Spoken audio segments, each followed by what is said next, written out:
ZEE5 ಇರುವಾಗ ನೀವು ನಿಮ್ಮ ನೆಚ್ಚಿನ ಶೋಗಳನ್ನ ಎಂದಿಗೂ ಮಿಸ್ ಮಾಡಿಕೊಳ್ಳುವುದಿಲ್ಲ. ಅದು ಸಂಪೂರ್ಣ ಉಚಿತವಾಗಿ.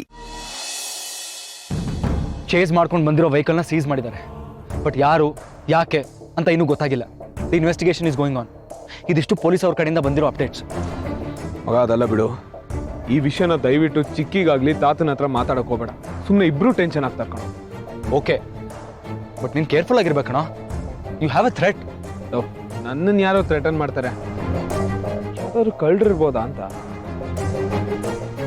More over Valentine's Day, restaurant ಹತ್ರ ಯಾವ್ದಾದ್ರು ಚಾನ್ಸ್ ಸಿಗ್ಬೋದು ಅಂತ ಬಂದಿರ್ಬೋದಪ್ಪ. ನನಗಿದಿಷ್ಟೇ ಅಂತ ಅನ್ನಿಸ್ತಾ ಇಲ್ಲ ಕಣೋ. ಆಫೀಸಲ್ಲಿ ನೋಡಿದ್ರೆ ಹಾಗಾಯ್ತು, ಇವತ್ತು ನೋಡಿದ್ರೆ ಈ ಇನ್ಸಿಡೆಂಟು. ಮಗ, ನಿನ್ನನ್ನು ಯಾರೋ ಟಾರ್ಗೆಟ್ ಮಾಡ್ತಿದ್ದಾರೆ. ನನ್ನನ್ನು ಯಾರೋ ಟಾರ್ಗೆಟ್ ಮಾಡ್ತಾರೆ. ಇನ್ನ ಚರಂಡಿ ಅವನ್ಗೆಲ್ಲ ಅಷ್ಟು ಸೀನ್ ಇಲ್ಲ. ಇನ್ನು RP ಮಗ, RPನೇ ಇರ್ಬೋದು ಕಣೋ. ಅವನು ಆಲ್ರೆಡಿ ಜೈಲಲ್ಲಿದ್ದಾನ. ಅವರಿಬ್ರಿಗೂ ಏನ್ ಮಾಡಕ್ಕಾಗುತ್ತೆ? ಇಂಪಾಸಿಬಲ್. ಮಗ, ಇದನ್ನ ಅಷ್ಟೊಂದು ಈಸಿಯಾಗಿ ತಗೋಬೇಡ ಕಣೋ. ಇಷ್ಟೊಂದು ನೆಗ್ಲೆಕ್ಟ್ ಮಾಡ್ಬೇಡ ಪ್ಲೀಸ್. ಅಶೋಕ, ನೆಗ್ಲೆಕ್ಟ್ ಮಾಡ್ತಿಲ್ಲ ಮಾರಾಯ. ಓವರ್ ಆಗಿ ಥಿಂಕ್ ಮಾಡಬೇಡ ಅಂತ ಹೇಳ್ತಾ ಇದ್ದೀನಿ ಅಷ್ಟೇ. ನಮ್ಮ ಹುಷಾರಲ್ಲಿ ನಾವಿರ್ಬೇಕು. That's it. ನೋಡೋಣ.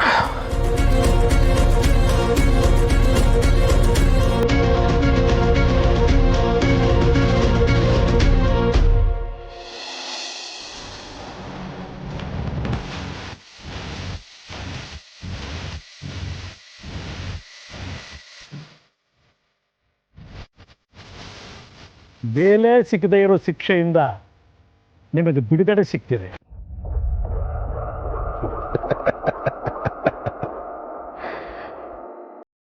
ಸರ್, ನಾನು ತಪ್ಪಾಗಿ ಒಳಗೆ ಬಂದ್ಬಿಟ್ಟೆ.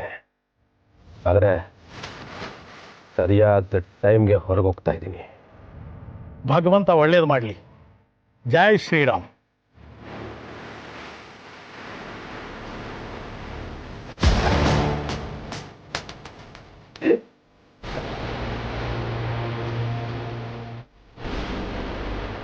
ಏ ರಾಮ್, ಇಷ್ಟು ದಿವಸ ನಾನು ಶಿಕ್ಷೆ ಅನುಭವಿಸೋ ಥರ ಮಾಡ್ಬಿಟ್ಟಿಯಲ್ಲ. ಇನ್ನು ಮುಂದೆ ನೀನು ಜೀವನ ಪೂರ್ತಿ ಶಿಕ್ಷೆ ಅನುಭವಿಸೋ ಥರ ಮಾಡ್ಕೊಂಡ್ಬಿಟ್ಟಿಯಲ್ಲೋ.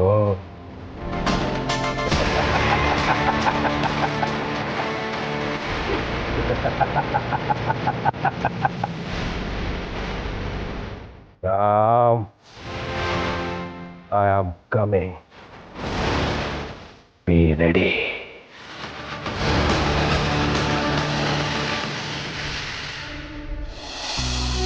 ನೋಡಿದ್ರಾ, ನಾನು ಹೇಳಿಲ್ವಾ ಹುಡುಗರ ಬಗ್ಗೆ ಹುಷಾರಾಗಿರಿ ಅಂತ. ಕೊನೆಗೂ ನಿಮ್ ಹುಡುಗ ಕೈ ಕೊಟ್ಟ ಅಂತ ಯಾಕ್ರಿ ಹೇಳ್ತೀರಾ? ಏನೋ ಎಮರ್ಜೆನ್ಸಿ ಇದೆ ಅಂತ ಹೇಳಿದ್ರಲ್ಲ. ಪಾಪ ಅದೇನ್ ಪ್ರಾಬ್ಲಮ್ ಇತ್ತೋ ಏನೋ, ಅದಕ್ಕೆ ಸಿಗ್ಲಿಲ್ಲ. ಲವ್ ಬಗ್ಗೆ ನಿಮ್ಗೆಲ್ಲ ಗೊತ್ತು ಅಂದಿದ್ರಿ. ನನಗ್ ನಿಮ್ಮಷ್ಟೇನು ಗೊತ್ತಿಲ್ಲ. ಆದ್ರೂ ಕೈ ಕೊಡ್ತಿರೋ ಹುಡುಗನ್ ಪರ ವಹಿಸ್ಕೊಂಡ್ ಬರ್ತಿರಲ್ಲ, ಇದು ಬುದ್ಧಿ ಕೈ ಕೊಡ್ತಿರೋ ಮೊದಲನೇ ಲಕ್ಷಣ. ಓ ಹಲೋ, ಹಾಗಂತ ನಮ್ ಗುರುಗಳು ಹೇಳ್ತಿದ್ರು. ಗುರುಗಳ? ಲವ್ ಗುರುನಾ? ಅಯ್ಯೋಯ್ಯೋ, ಶಾಂತಂ ಪಾಪಂ, ನಮ್ಮ ಆಶ್ರಮದ ಗುರುಗಳು. ಓಕೆ. ಸನ್ಯಾಸಿ ಆಗಿದ್ರು ಸಂಸಾರದ ಬಗ್ಗೆ, ಪ್ರೀತಿ ಪ್ರೇಮದ ಬಗ್ಗೆ ಎಷ್ಟು ಚೆನ್ನಾಗಿ ಸ್ಪೀಚ್ ಕೊಡ್ತಾ ಇದ್ರು ಗೊತ್ತಾ? ಒಂದ್ಸಲಿ ಆದ್ರೂ ನೀವು ಅವ್ರು ಸ್ಪೀಚ್ ಕೊಡೋದನ್ನ ಕೇಳ್ಬೇಕು. ಎಷ್ಟು ಚೆನ್ನಾಗಿ ಸ್ಪೀಚ್ ಕೊಡ್ತಾರೆ ಅಂದ್ರೆ. ಹೌದೌದೌದು. ಆಮೇಲೆ ಪ್ರೀತಿನೂ ಬೇಡ, ಮದ್ವೆನೂ ಬೇಡ, ಸಂಸಾರನೂ ಬೇಡ, ಆಶ್ರಮಕ್ಕೆ ಬಂದು ಸ್ಪೀಚ್ ಕೇಳಿ, ಅದರಲ್ಲೇ ನಿಮಗೆ ಸಮಾಧಾನ ಸಿಗುತ್ತೆ ಅಂತ ಹೇಳ್ತಾರೆ. ಆಗ ನಾನು ನಿಮ್ಮ ಆಶ್ರಮಕ್ಕೆ ಬಂದು ಶಿವ ಶಿವ ರಾಮ್ ರಾಮ ಅಂತ ಹೇಳ್ಕೊಂಡು ದೀಕ್ಷೆ ತಗೊಂಡ್ಬಿಡ್ತೀನಿ. ಓಕೆನಾ? ಅಯ್ಯೋ ಇಲ್ಲ ರೀ, ನೀವು ಒಂದ್ಸಲ ನಮ್ ಗುರುಗಳ ಸ್ಪೀಚ್ನ ಕೇಳಿದ್ರೆ ನೀವೇ ಅವ್ರ ಫ್ಯಾನ್ ಆಗ್ಬಿಡ್ತೀರಾ. ಅಯ್ಯೋಯ್ಯೋಯ್ಯೋ, ನಮಸ್ಕಾರ ತಾಯಿ. ಈಗಷ್ಟೇ ಲೈಫಲ್ಲಿ ಪ್ರೀತಿ ಪ್ರೇಮ ಅನ್ನೋದನ್ನ ನೋಡಿ ಖುಷಿಯಾಗಿದ್ದೀನಿ. ಈಗಲೇ ವೈರಾಗ್ಯ ಬರೆಸ್ಕೊಳ್ಳೋ ಅಂತ ಅವಶ್ಯಕತೆ ನಂಗಂತೂ ಇಲ್ಲ. ಅಷ್ಟಕ್ಕೂ ನಮ್ಮ ಹುಡುಗ ಏನ್ ನಂಗೆ ಕೈ ಕೊಟ್ಟಿಲ್ಲ, ನಾನೇ ಒಂದ್ ಸ್ವಲ್ಪ ಅರ್ಜೆಂಟ್ ಮಾಡಿದೆ ಅಷ್ಟೇ.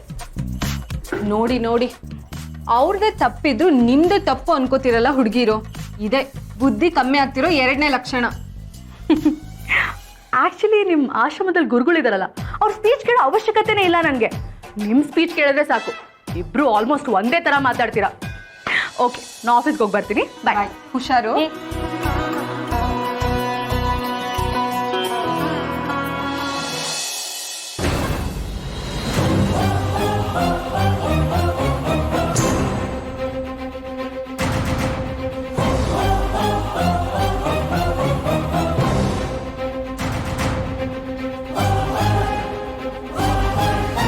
ಅಂತೂ ನಮ್ಮ ಮೇಡಮ್ ಮಂಚ್ ಮಾಡಿದ್ದಕ್ಕೆ ನೀವು ಜೈಲಿಂದ ಹೊರಗಡೆ ಬಂದ್ರಿ.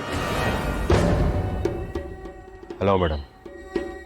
ನಮಸ್ಕಾರ, ನಾನು ಭಾರ್ಗವಿ ದೇಸಾಯಿ. ಪ್ರತಾಪ್, ರುದ್ರ ಪ್ರತಾಪ್. ನಿಮ್ಮನ್ನ ಮೀಟ್ ಮಾಡಿ ತುಂಬಾನೇ ಖುಷಿ ಆಯ್ತು. ನನಗೆ ಬೇಲ್ ಕೊಡಿಸ್ತಿರೋರನ್ನ ನೋಡಬೇಕು ಅಂತ ತುಂಬ ಅನಿಸ್ತಾ ಇತ್ತು. ಚರಣ್ ನಿಮ್ಮ ಹೆಸರನ್ನ ಹೇಳೋದಕ್ಕೆ ತುಂಬ ಸತಾಯಿಸ್ತಿದ್ದ.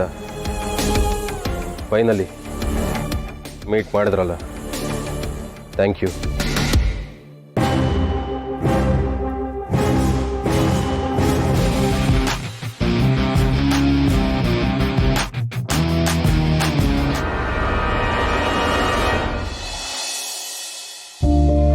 ಸೊ ರಾಮ, ಈ ಮುದಿ ಜೀವನ ಇನ್ನೆಷ್ಟು ಅಂತ ಕಾಯಿಸ್ತೀಯೋ? ಇನ್ಮೇಲೆ ನನ್ನ ಕೈಲಾಗಲ್ಲ. ತಾತ ಮತ್ತೆ ಶುರು ಹಚ್ಕೊಂಡ್ರ ನೀವು? ಹೇಳಕ್ ಸ್ವಲ್ಪ ಟೈಮ್ ಕೊಡಿ. ಸುಮ್ಮನೆ ಇರೋ ಸಾಕು. ನನ್ನನ್ನು ಬಾಯಿ ಮುಚ್ಚಕ್ ಬರಬೇಡ. ಒಳ್ಳೆ ಸಾಲಗಾರರು ನೆಪ ಹೇಳ್ದಂಗೆ ಹೇಳ್ತಾ ಇದ್ದಾರೆ. ಇವತ್ತಲ್ಲ ನಾಳೆ, ನಾಳೆ ಅಲ್ಲ ನಾಡಿದ್ದು, ಮುಂದಕ್ಕೆ ಹೋಗ್ತಾನೆ ಇದೆಯಲ್ಲ. ನೋಡ, ವ್ಯಾಲೆಂಟೈನ್ಸ್ ಡೇವರೆಗೂ ಕಾದಿದ್ದಾಯ್ತು. ಇನ್ನೇನು ನಾನು ಸತ್ ಮೇಲೆ ನೋಡದ ನಿನ್ ಮದುವೆನ ಸ್ವರ್ಗದಿಂದ? ಏ ತಾತ ಪ್ಲೀಸ್ ಹಾಗಲ್ಲ ಮಾತಾಬೇಡಿ. ಮತ್ತಿನ್ನೇನು ಹೇಳ್ಬೇಕು? ತಾತ ಪ್ಲೀಸ್ ಕಾಮ್ ಡೌನ್. ಇಲ್ಲಿ ತನಕನೇ ತಡ್ಕೊಂಡಿದ್ದೀರಂತೆ, ಇನ್ ಸ್ವಲ್ಪ ದಿನ ಅಷ್ಟೇ. ನಿಮ್ಗೂ ಗೊತ್ತಲ್ವಾ ತಾತ, ಇಂಥ ವಿಷಯದಲ್ಲಿ ಅರ್ಜೆಂಟ್ ಮಾಡಬಾರ್ದು ಅಂತ. ಚೆನ್ನಾಗಿ ಬೆಣ್ಣೆ ಹಚ್ತೀಯ. ನೋಡೋ ರಾಮ, ನನ್ನ ಮೊಮ್ಮಗ ತಾನು ಇಷ್ಟಪಟ್ಟು ಹುಡುಗಿನೇ ಮದುವೆ ಮಾಡ್ಕೊಳ್ಳೋದನ್ನ ನಾನು ನೋಡ್ಬೇಕು ಅಂತ ಜೀವ ಹಿಡ್ಕೊಂಡಿದ್ದೀನಿ ಕಣೋ. ನೀನ್ ನೋಡಿದ್ರೆ ಇನ್ ಸ್ವಲ್ಪ ದಿನ ಅಂತಿದ್ದೀಯ. ಈಗೇನು ನೀನ್ ಮಾತಾಡ್ತೀಯೋ ಇಲ್ವೋ? ನಿನ್ ಕೈಲಾಗಲ್ಲ ಅಂತಂದ್ರೆ ಹೇಳ್ಬಿಡು, ನಾನೇ ಇದಕ್ಕೇನಾದ್ರೂ ಒಂದು ಪರಿಹಾರ ಕಂಡುಹಿಡಿತೀನಿ. ತಾತ ಲಾಸ್ಟ್ ಮೂಮೆಂಟ್ ಅಲ್ಲಿ ಇದೆಲ್ಲ ಬೇಡ ತಾತ, ನಾನೇ ಮಾತಾಡ್ತೀನಿ ಅಂತ ಹೇಳಿದ್ನಲ್ಲ, ಪ್ಲೀಸ್. ಲಾಸ್ಟ್ ಮೂಮೆಂಟಾ? ಸರಿ, 24 ಗಂಟೆ ಟೈಮ್ ಕೊಡ್ತೀನಿ. ಅಂದ್ರೆ 23 ಗಂಟೆ 59 ನಿಮಿಷ 59 ಸೆಕೆಂಡು ಕಾಯ್ತೀನಿ. ಅದು ಲಾಸ್ಟ್ ಮೂಮೆಂಟ್. ಓಕೆನಾ? ತಾತ ಇದ್ಯಾವ ತರ ಕಂಡೀಷನ್? ಆಗಲೂ ನಿನ್ನಿಂದ ಸುದ್ದಿ ಬರಲಿಲ್ಲ ಅಂತ ಅಂದ್ರೆ ನಾನೇ ಸೀತಾ ಮನೆಗೆ ಹೋಗಿ ಅವ್ರ ಅಪ್ಪ ಅಮ್ಮನ ಜೊತೆ ಮಾತಾಡಿ ತಾಂಬೂಲ ಕೊಟ್ಟು ಹೆಣ್ಣು ಕೇಳ್ತೀನಿ. ಏನೋ ನೀವೇ ಹೋಗಿ ಸೀತನ್ ಜೊತೆ ಮಾತಾಡ್ತೀರಾ? ಅದೆಲ್ಲ ಏನ್ ಬೇಡ ತಾತ, ನಾನೇ ಸೀತನ್ ಜೊತೆ ಮಾತಾಡ್ತೀನಿ ಪ್ಲೀಸ್. ಅದೇನು ಮಾಡೋದಿದ್ರು 24 ಗಂಟೆ ಟೈಮ್ನೊಳಗಡೆ ಮಾಡು. ಅಷ್ಟೇ ನಿನಗೆ ಟೈಮ್ ಇರೋದು. ಇಲ್ಲ ಅಂದ್ರೆ ಈ ತಾತ ಮಾತಾಡ್ತಾನೆ. ಓ, ತಾತ ಯಾಕೋ ಬಿಡೋ ತರ ಇಲ್ಲ. ಮೊದಲು ಚಿಕ್ಕಿ ಜೊತೆ ಮಾತಾಡ್ಬೇಕು. ಚಿಕ್ಕಿ, where are you? I need your help now. ZEE5 app download ಮಾಡಿ ಎಲ್ಲಾ ಸಂಚಿಕೆಗಳನ್ನು ಸಂಪೂರ್ಣ ಉಚಿತವಾಗಿ ನೋಡಿ.